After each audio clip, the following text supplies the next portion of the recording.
और नई सोच। स्वागत है आप सभी का आपके फेवरेट चैनल डियर सर में। इस नए साल में आपको जरूरत है एक नए जोश की और उससे ज्यादा एक नई सोच की, एक ऐसी सोच जो आपकी हेल्प करेगी आपके एग्जाम की तैयारी को बेहतर करने में और आपको अच्छे रिजल्ट अचीव करने में।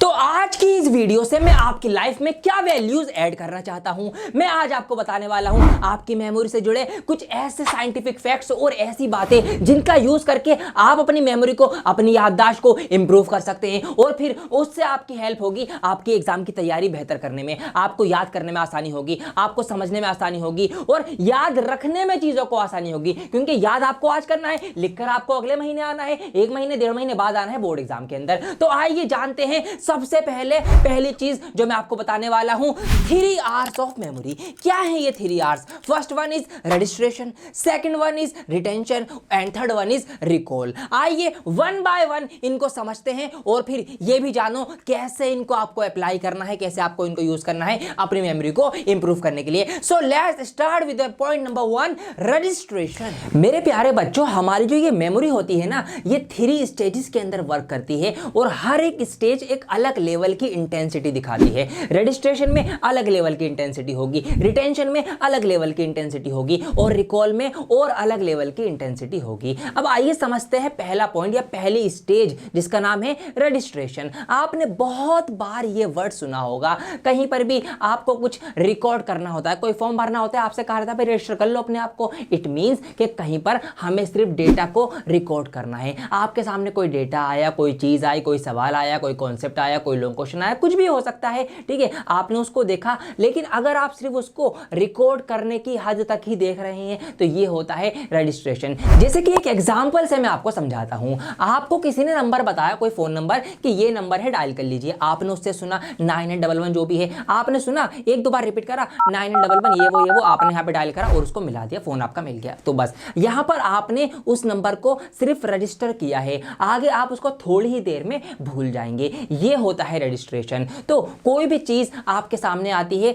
तो जब आप उसको रजिस्टर करते हैं तो वो आपकी पहले जाती है टेम्परेरी मेमोरी में। जी हां, अक्सर बच्चे यही करते हैं याद करने के तौर पर भी, कि जब वो चीजें याद कर रहे होते हैं, कोई सवाल, कोई लॉन्ग क्वेश्चन, कोई कॉन्सेप्ट, कोई नोट, कोई चैप्टर, कोई लेसन, तो वो सिर्फ टेम्परेरी मेमोरी के अंदर ही उसको रजिस्टर करते रहते हैं। जी हां, और थोड़ी ही देर बाद फिर वो भूल जाते हैं। अब आपको कैसे इसको टेम्परेरी मेमोरी से अपनी परमानेंट मेमोरी में लेके जाना है, कैसे ये स्विच करना है, ये आपको सीखना है। तो रजिस्ट्रेशन क्लियर हो गया, सिर्फ देखा, रिकॉर्ड करा, टेम्पररी मेमोरी में है। अब यहां से यहां स्विच करने के लिए अगला लेवल या अगली स्टेज आती है जिसका नाम है रिटेंशन। तो रिटेंशन ही है आपकी मेमोरी की सेकंड स्टेज और इसी का आपको यूज करना है। रिटेंशन का मतलब होता है किसी चीज को पकड़े रखना, होल्ड करके रखना, रिटेन करके रखना। और यहां पर आपका ये डिसीजन होता है कि मैं जो ये चीज पढ़ रहा हूं, ये जो सुन रहा हूं, ये जो देख रहा हूं, ये जो फोन नंबर है, ये जो लॉन्ग क्वेश्चन है, ये जो कॉन्सेप्ट है, ये जो लेसन है, ये जो नोट्स हैं, कुछ भी चीजें हैं, कि मुझे इसको रिटेन करके रखना है लॉन्ग टाइम तक। तो यहां पर इसकी इंटेंसिटी अलग होती है। अब यहां पर आपने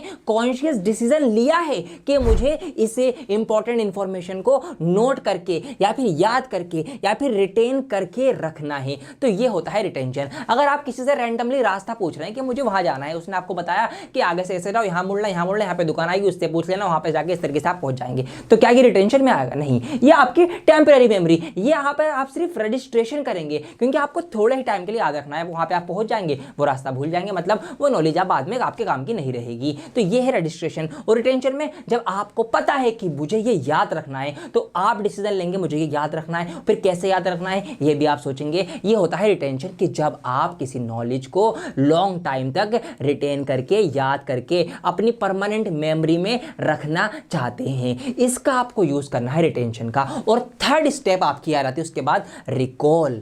अब देखिए, रिटेंशन का कोई फायदा नहीं है, ये क्या बात हुई? अभी मैं बोल रहा हूं रिटेंशन बहुत इंपॉर्टेंट है, आपको इसका इस्तेमाल करना है, और अब मैं कह रहा हूं रिटेंशन का कोई फायदा नहीं है। ये मैं दो बातें क्यों कर रहा हूं, बताता हूं आपको, पूरी बात तो सुन लो पहले। रिटेंशन का कोई फायदा नहीं है अगर आप उसको रिकॉल ना कर पाओ। जी हां, आप खुद सोचिए, आपने कोई चीज रिटेन कर ली, आपने याद कर ली लॉन्ग टाइम के लिए, कोई लॉन्ग क्वेश्चन वगैरह, लेकिन टाइम आने पर अगर आप उसको याद ही नहीं कर पा रहे कि भाई क्या था इसका आंसर, तो क्या फायदा ऐसे रिटेंशन का? बात तो सही है। जी हाँ, तो रिटेंशन तो ज़रूरी है, लेकिन उससे ज़्यादा ज़रूरी है रिकॉल करना, कि जो भी चीज़ें आपने रिटेन करी हैं उसको आप वक्त आने पर, एग्ज़ाम का दिन आने पर, एग्ज़ाम का टाइम आने पर, वो सवाल सामने आने पर उसका आंसर रिकॉल कर सको।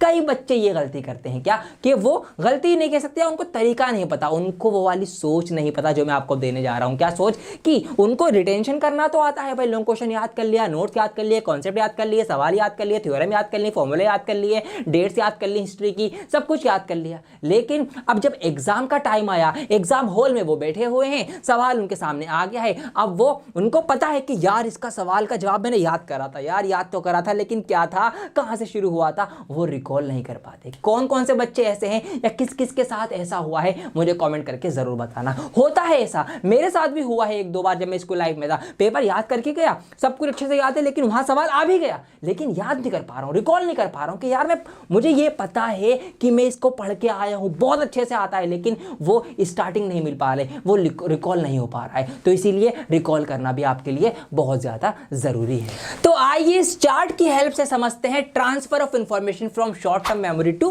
Long term memory. सबसे पहले कोई भी चीज आप देख रहे हैं, कोई भी चीज आपने पढ़ी, सबसे पहले वो इंफॉर्मेशन आपके लिए नई इंफॉर्मेशन है। कोई भी आप सवाल याद कर रहे हैं, कोई कॉन्सेप्ट याद कर रहे हैं, कोई पॉइंट्स याद कर रहे हैं, कोई कॉन्सेप्ट, कोई फॉर्मूला, कुछ भी याद कर रहे हैं, कुछ भी पढ़ रहे हैं, सबसे पहले वो आपका नई इंफॉर्मेशन है आपके दिमाग के लिए। तो ऐसा नहीं होता कि आपने कोई लॉन्ग क्वेश्चन याद करा और डायरेक्ट ही वो लॉन्ग टर्म मेमोरी में चला जाए और आपको महीनों महीनों याद रहे, ना मुन्ना ना, ऐसा नहीं होता। सबसे पहले जो भी आपके लिए न्यू इंफॉर्मेशन होती है वो जाती है आपकी शॉर्ट टर्म मेमोरी के अंदर। जी हाँ, अब इस शॉर्ट टर्म से लॉन्ग टर्म कैसे पहुंचाना है ये आप सीखिए। इसका एक तरीका है, बहुत बेसिक तरीका है। क्या तरीका है, अगर आप शॉर्ट टर्म मेमोरी वाली चीज़ों को क्या करेंगे, उसका आप करेंगे नो रिवीजन या फिर नो रिहर्सल। अगर आप उसका कोई रिवीजन नहीं कर रहे हैं, उसको आप रिपीट पे नहीं पढ़ रहे हैं, तो क्या होगा, फॉरगेट। जी हाँ, भूल जाएंगे। जैसे वो फोन नंबर आपने लिया था, एक बार आपने पढ़ा, डायल करा, कॉल करी, काम पूरा हो गया, उसके बाद आपने वो फोन नंबर नहीं रिपीट करा, नहीं रिवाइज किया, क्या हुआ,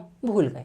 ऐसा ही होता है कि अगर आपने शॉर्ट टर्म मेमोरी में ले जाने के बाद उस इंफॉर्मेशन को, उस नॉलेज को आपने रिवीजन नहीं किया, उसको रिवाइज नहीं किया है, तो वो क्या होगी, भूल जाएंगे आप कुछ टाइम बाद। जी हाँ, एक दिन बाद, 2 दिन बाद, 3 दिन बाद, 4 दिन बाद भूल जाएंगे। क्या आप भूलना चाहते हैं? नहीं, आपको तो 1-1.5 महीने बाद तक, फरवरी तक, मार्च तक याद रखना है, क्योंकि बोर्ड एग्जाम जब है। तो क्या करना पड़ेगा, तो उस शॉर्ट टर्म मेमोरी में से उस नॉलेज को, उस इंफॉर्मेशन को, अपने सिलेबस को, जो भी आपकी किताबें, उसके चैप्टर्स को आपको लॉन्ग टर्म मेमोरी के अंदर लेकर जाना पड़ेगा। अब कैसे लेकर जाएंगे, बहुत सिंपल सा तरीका है। क्या करना है, आपको वही करना है, आपको रिहर्सल करनी है। जो भी आपने शॉर्ट टर्म मेमोरी में आपने इकट्ठा करा है, आपको उसको रिवाइज करना है, उसका रिवीजन करना है। जब आप रिपीटिवली मतलब आप दिन ब दिन, रोजाना, एक दिन छोड़कर को रोजाना कुछ ना कुछ, किसी भी तरीके से आप उस इंफॉर्मेशन को जो शॉर्ट टर्म मेमोरी में आपकी है, उस लेसन को, उस चैप्टर को, उस कॉन्सेप्ट को, उस थ्योरम को, उस फॉर्मूले को आप रिवाइज कर रहे हैं, तो उसके बाद वो जाता है आपकी लॉन्ग टर्म मेमोरी में। जी हाँ, जब आप रिपीटिवली याद करेंगे लॉन्ग टर्म मेमोरी में, और एक बार यहां चला गया तो यहां जाएगा, तो क्या होगा, आपको याद रह जाएगा। जी हाँ, रिमेंबरिंग, आपको 1 महीने तक, 1.5 महीने तक याद रहेगा, आपके पेपर आने तक याद रहेगा, अगर आप उसको टाइम पे रिवाइज करते रहेंगे। अब रिवाइज कब, कैसे करना चाहिए, क्या एक चीज को रोज याद करना चाहिए, या फिर एक दिन छोड़ के याद करना चाहिए, कितने टाइम में, कितना गैप दे रिवीजन के दौरान, बहुत सारा कुछ पढ़ने को है, सारे कुछ का, सारे सब्जेक्ट के सारे चैप्टर्स का आप एक ही दिन में तो सब कुछ रिवाइज नहीं कर सकते। तो कैसे, किस दिन, कितना रिवीजन आपको किस सब्जेक्ट का करना है। आइए अब मैं आपको बताने वाला हूं रिवीजन से जुड़े हुए कुछ साइंटिफिक फैक्ट, कुछ अप्रूव और रिसर्च की हुई बातें, जिनको आपको जानना जरूरी है, और उनकी हेल्प से कैसे आप एक सिस्टमेटिक रिवीजन कर पाएंगे, वो आप सीखिए। यहां से आपकी पूरी की पूरी मेमोरी जो है वो रीडिजाइन हो जाएगी, रीशेप हो जाएगी। क्योंकि आज का नारा क्या है हमारा, नया साल, नया जोश, नई, कमेंट करके बताना। सिस्टमेटिक रिवीजन के बारे में बात करने से पहले मैं आपको एक ऐसा फैक्ट बताना चाहता हूं जिसे सुनकर आपकी आंखें खुली की खुली रह जाएंगी। जी हां, कुछ रिसर्च जो है वो यह बताती हैं कि जो भी आप पढ़ते हैं उसका पढ़ा हुआ 24 घंटे के अंदर, उस पढ़े हुए में से आप 82% भूल जाते हैं। जी हाँ, बिल्कुल सही सुना आपने। 82% आप पहले ही 24 घंटे में भूल जाते हैं, यानी सिर्फ 18% ही आप याद रख पाते हैं। अगर इसी चीज को मैं ग्राफ से दर्शाना चाहूं तो कुछ ऐसा दिखेगा। नॉलेज या स्टडी जो भी आप पढ़ रहे हैं, तो आपने यहां पर ये पढ़ाई शुरू करी, इस तरीके से आपने पढ़ना शुरू किया,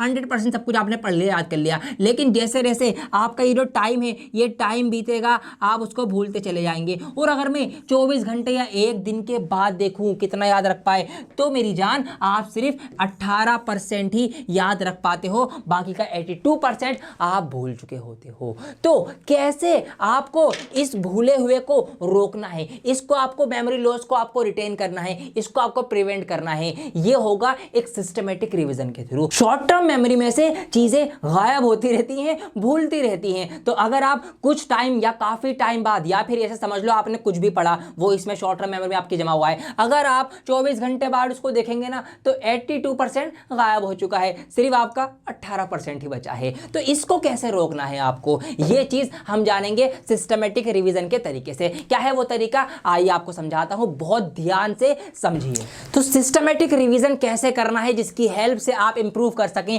अपनी मेमोरी को, अपनी रिमेंबरिंग को, अपनी याददाश्त को, अपनी लर्निंग को और अपनी थिंकिंग को। यहां पर देखिए, जो भी आपने पढ़ा, जो भी आपने नॉलेज ली, तो मैंने आपको क्या बताया कि 24 घंटे बाद उसमें से आप 82% भूल जाते हैं। तो पहला जो रिवीजन आपको करना है, जो फर्स्ट रिवीजन आपको करना है, जो भी आपने पढ़ा है, वो कब करना है आपको, वो आपको करना है 24 घंटे के अंदर ही अंदर। मतलब आपको 24 घंटे के बाद या 24वें घंटे पर आप उसका रिवीजन करिए। जो भी आपने आज नई इंफॉर्मेशन इकट्ठा करी है, 24 घंटे गुजर जाने से जस्ट बाद या उससे जस्ट पहले आपको उसका रिवीजन कर लेना है, क्योंकि 24 घंटे तक तो वो आपको याद रहेगा, लेकिन 24 घंटे गुजर जाएंगे, जब जब कुछ टाइम और गुजरेगा तो आप वो भूल जाएंगे। तो इसलिए पहला रिवीजन कब करना, आफ्टर एवरी 24 आवर्स। अब अगर आपने ऐसा कर लिया तो क्या होगा, तो ये होगा जो इंफॉर्मेशन, जो नॉलेज आपने ली है ना, वो अब आपको 7 दिनों तक याद रहेगी। जी हाँ, ये साइंटिफिक बात है, आपको बता रहा हूं मैं। अगर आपने रिवीजन कर लिया 24वें घंटे पर, तो जो चीज आप भूल जाने वाले थे,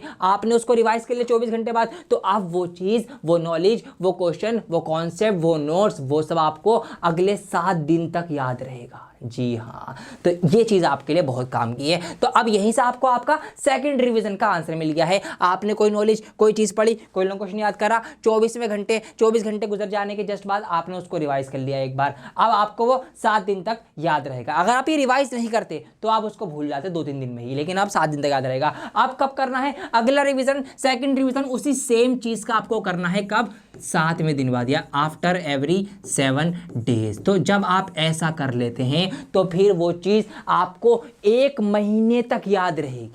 जी हाँ, ये है सिस्टमेटिक रिवीजन। इससे बढ़ेगी आपकी मेमोरी, इससे आपकी मेमोरी शार्प होगी, याददाश्त मजबूत होगी, एग्जाम में पढ़ा हुआ भूलोगे नहीं। अभी जो पढ़ोगे उसको एग्जाम तक याद रखोगे। कब, जो भी नई चीज़ पढ़ी उसको पहले 24 घंटे में रिवाइज कर लो, ठीक है, या रिवाइज कर लिया, फिर अगले 7 दिन बाद रिवाइज कर सकते हो, याद रहेगा। तो इस तरीके से आपको इसको करना है। मैं ग्राफ की हेल्प से आपको समझा देता हूँ। देखिए, पहले क्या ग्राफ था, पहले आपका ग्राफ ये था, जो आपका याद करने का ग्राफ था कि आपने कोई चीज़ पढ़ी, 100% तक पढ़ ली, जैसे जैसे टाइम गुजरता गया वो चीज आप भूलते चले जाते थे इस तरीके से। तो पहले दिन आप सिर्फ उसका यहाँ 18% तक याद रख पाते थे। लेकिन अगर आपने फर्स्ट रिवीजन कर लिया, कब कर लिया आपने, 24वें घंटे पर या 24 घंटे बाद, तो क्या होगा, तो आपका ग्राफ ऐसे गिरेगा नहीं। जी हाँ, आपका ग्राफ यहाँ से उठ के सीधा बना रहेगा, यहाँ टिका रहेगा। जी, ये वाला जो आप देख रहे हैं लाइन, ठीक है, पहला रिवीजन 24 घंटे में करने पर। उसके बाद क्या होगा, सेकेंड रिवीजन आप कर लीजिए 1 हफ्ते बाद, तो आपको ये चीज़ें याद रहेंगी, आप भूलेंगे नहीं।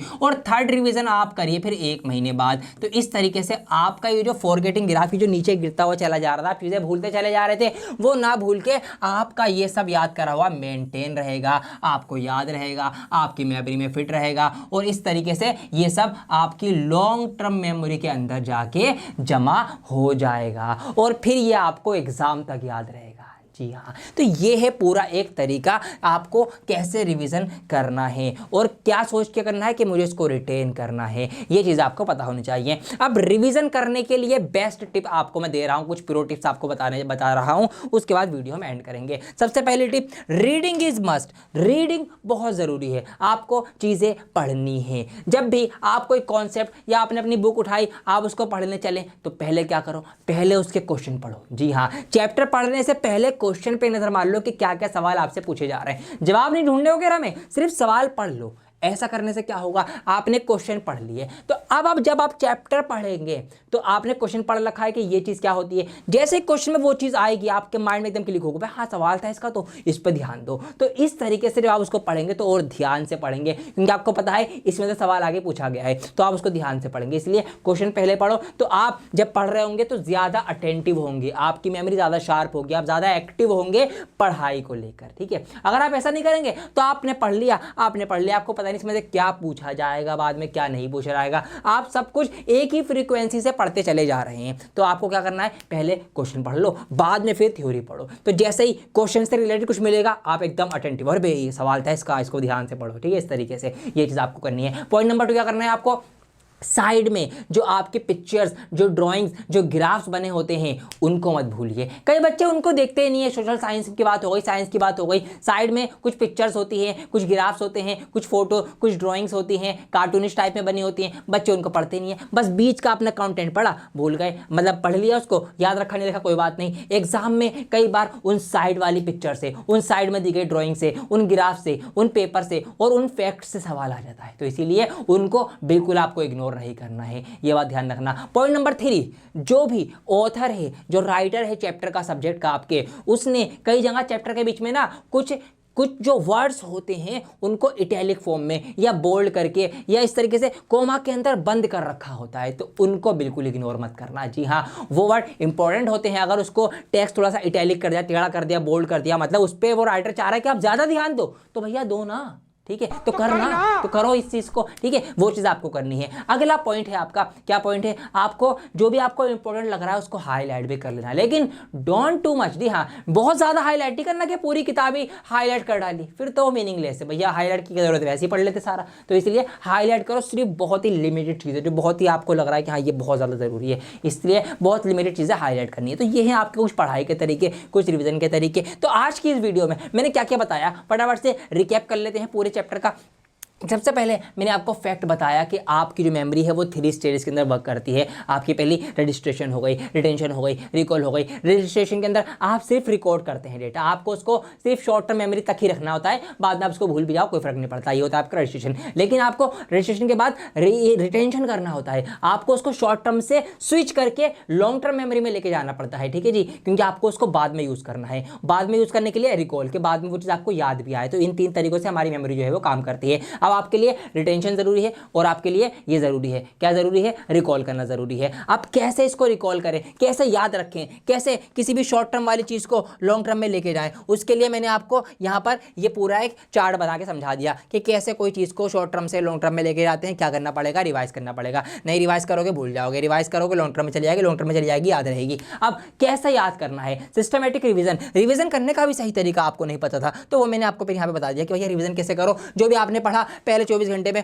उसको रिवीजन कर लो। ऐसा कर लोगे तो आपको वो चीज़ अगले 7 दिनों तक याद रहेगी, फिर 7 दिनों बाद उस चीज़ का रिवाइज कर लो। अगर ऐसा कर लोगे तो वो 1 महीने तक आपको याद रहेगी, फिर अगले महीने उसको रिवीजन कर लो। इस तरीके से उसको कंटिन्यू करो रिवीजन को, अगर आपके लिए ज़रूरी है। ऐसा करोगे तो आपके लॉन्ग टर्म मेमोरी के अंदर जो भी आप पढ़ रहे हैं, जो भी नॉलेज आप ले रहे हैं वो सब आपकी, ठीक है, जो भी नॉलेज आप ले रहे हैं वो सब आपकी रिवीजन हो जाएगी। तो अगर आज का जनवरी का पढ़ा हुआ आपको फरवरी मार्च तक याद रहेगा, तो ये है आपका सही तरीका अपनी मेमोरी को बढ़ाने का। इस नए साल में, इस नए जोश के साथ, इस नई सोच के साथ आगे बढ़ो। आज से ही इस्तेमाल करो इस चीज का, और फर्क आप खुद पाओगे कैसे आपकी मेमोरी जो है वो इंप्रूव हो रही है, कैसे आप शार्प माइंड हो रहे हैं, कैसे आपको चीजें अब याद रह जा रही हैं। जी हाँ, पहले तो भूल जाते थे, अब आपको याद रहेंगी। कैसे आपको रिवीजन करने में मजा आ रहा है, कैसे आप सही तरीका रिवीजन कर पा रहे हैं, क्योंकि मैंने आपको बता भी दिया कि रिवीजन कैसे पढ़ना है, क्या करना है, कुछ स्टेप्स मैंने आपको बता दी। तो ये सब चीजें आपके लिए बहुत ज्यादा काम की हैं। उम्मीद करता हूँ वीडियो आपके लिए हेल्पफुल रही होगी। मैंने कुछ वैल्यूज इस नए साल के पहले दिन आपकी लाइफ में ऐड करी होंगी,